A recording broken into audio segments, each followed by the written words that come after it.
Hola, ¿qué tal? Rico verlos, espero que estén todos bien. Nuevamente les doy la bienvenida a una nueva cápsula de historia y bueno, vamos a ver la quinta cápsula correspondiente a la guía número 5, que habla de la vida sedentaria y las sociedades neolíticas. En esta ocasión me baso en dos objetivos de aprendizaje, el número 2 y el 21. El número 2 sobre el impacto de la agricultura y la domesticación de animales, y en el caso de la OA 21 habla del proceso de adaptación y cambios dentro del entorno. Por lo tanto, el objetivo de la clase sería describir el impacto y las transformaciones que ocasionó la llamada revolución neolítica para el ser humano y el medio geográfico, interpretando mapas y fuentes escritas, reconociendo el proceso simultáneo en diferentes zonas del planeta. Por lo tanto, es harto lo que vamos a ver en esta guía y espero que después de esta breve explicación ustedes la puedan desarrollar. No olviden, chiquillos, enviar los trabajos puntualmente a los siguientes correos: para los séptimos A y B con la profesora Giralda Pérez, y para el que les habla el profesor José Barriga al séptimo C. En la primera parte del trabajo, chicos, son varios recursos, son tres recursos en este caso.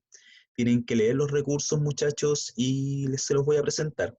En el recurso 1 hay un texto de Juan Vincent que habla del neolítico, las transformaciones sociales y económicas. Ahí tiene mucho que ver con el asentamiento, así que léanlo y vean ahí qué cosas les puede servir para su trabajo. El recurso 2 es de Louis Mumford, que es la ciudad de la historia, sus orígenes, transformaciones y perspectivas. Lo leen también. Habla también de los asentamientos y de la organización a través de la vida sedentaria. Léalo también. Y en el recurso 3 de Barry Gordon Childe, un clásico para los antropólogos y arqueólogos, que habla también del asentamiento neolítico. A partir de la visión de los tres autores, aquí se les pide la pregunta uno: ¿qué plantea cada autor? Lo que yo necesito brevemente me explican ahí por autor qué es lo que plantea cada uno, qué es lo que plantea Juan Vincent, qué es lo que plantea Mumford, qué es lo que plantea Gordon Childe sobre la revolución neolítica. Eso sería más o menos en líneas generales, ¿ok? En el recurso 4, aquí la idea es que observen esta imagen. Aquí una imagen de una aldea neolítica, se ven aquí algunas actividades. Por ejemplo, aquí vemos personas que están pescando, aquí tenemos unas personas que están llevando ovejas, así que podemos suponer que son ganaderos. Más al fondo tenemos personas que están cultivando la tierra y cosechando, por lo tanto supongo que son agricultores. Más abajito personas que están moliendo el grano, fabricando cerámica o alfarería. Abajito está una persona haciendo trabajos en metal, por lo tanto están haciendo un trabajo de metalurgia y textilería. Entonces, si ustedes se fijan, aquí hay un pequeño detalle, a diferencia del paleolítico, en la cual todos tenían que trabajar para sobrevivir y comer. Aquí en el neolítico se especializa el trabajo. Entonces, con estas ideas que estoy lanzando de forma, digamos, al aire, tendrían que ustedes resolverme la siguiente pregunta. Respecto de la ilustración, ¿qué actividades se observan y qué características señaladas en los recursos anteriores, el 1, el 2 y el 3, se identifican con la ilustración y cuáles no? Por lo tanto, ahí me tendrían que ver semejanzas y diferencias, pero de acuerdo a la imagen que está ahí. ¿Ok? En el ítem 2 se pide que observen un mapa. Aquí tenemos un mapa de la expansión del neolítico por zona geográfica. Tenemos en el caso americano, que está en color morado, tenemos el caso europeo y africano, y además algo del Medio Oriente en amarillo, y el lado asiático, que estaría en verde. Si ustedes se fijan, en los asteriscos de color rojo están los animales en las cuales fueron domesticados. En cambio, los colores representan las zonas geográficas donde se desarrollaron los principales cultivos. Vamos a ayudarlos un poco. En la zona morada correspondería al dominio del cultivo del maíz, que se dio solamente en el continente americano. En cambio, en el caso europeo se dio el trigo, pero si ustedes se fijan acá hay unos ámbitos africanos. El trigo no creció ahí, creció otro tipo de producto, que puede ser el mijo o el sorgo. Y en el caso asiático tenemos el dominio del arroz, que fue como el cereal que más se consumió o que se consume todavía a nivel de ese subcontinente y por ende a nivel mundial. Los animales que fueron domesticados, por ejemplo, en América se domesticó el perro y la llama. Todos pensarán, ¿qué onda el perro? No estamos hablando del perro común y corriente que tenemos nosotros, aquí estamos hablando de perros chiquititos, chihuahua, Xoloitzcuintle, que son perros que tenían funciones específicas. Por ejemplo, el chihuahua se usaba para comer. Todos pensarán, oh, ¿por qué? Tenía una finalidad. No había, no, criaron pocos animales de tamaño grande en América, a diferencia del caso de Europa y Asia. El único animal grande que domesticaron fue el caso de la llama, pero se dio en los Andes. Por lo tanto, en México no había llamas.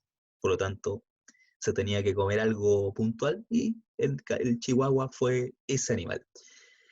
En el caso, por ejemplo, de Asia y Europa, se dieron varios animales que se domesticaron. Por ejemplo, el cerdo y la vaca, el caballo y el camello, el asno, la cabra y el cordero, el cerdo y el buey, que se dio más en Asia. Por lo tanto, ahí tenemos los animales domesticados dentro de ese ámbito.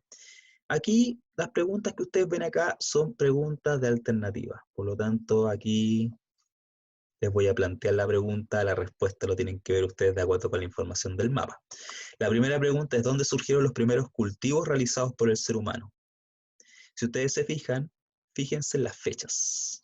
Fíjense en las fechas y ahí pueden tener más o menos la respuesta dentro de estas alternativas que están acá. Si fue en América, fue en Asia, fue en África o fue en Europa.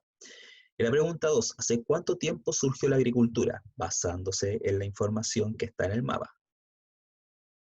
¿En qué continente se desarrolló el maíz? Ya di la pista. 4. ¿Qué animal fue domesticado tanto en Europa como en Asia? Ahí tienen que ustedes fijarse en el mapa qué animales fueron domesticados y cuáles coinciden en ambos continentes.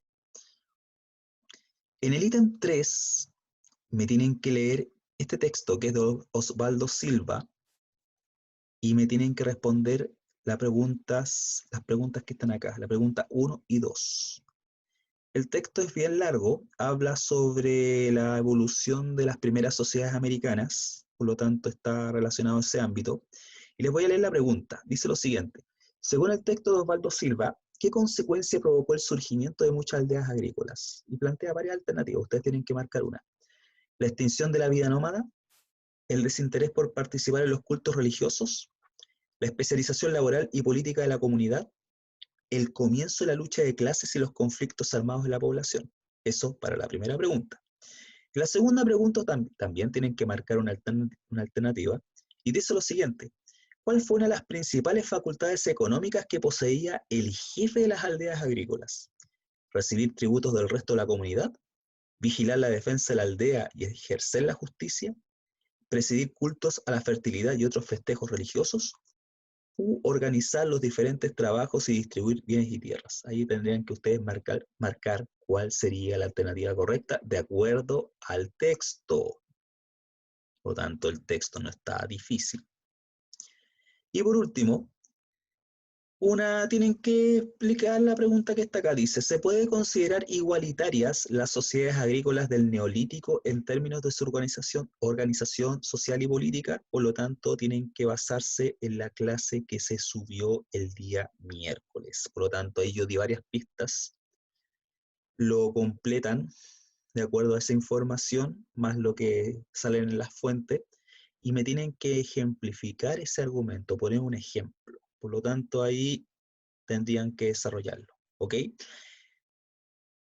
Espero que estén bien, chicos, espero que les sirva esta guía, no olviden entregarlo a los correos que les mencioné anteriormente, y bueno, quédense en sus casas, no salgan, chicos, acuérdense que estamos con el coronavirus encima, ¿ya? Nos vemos, muchachos.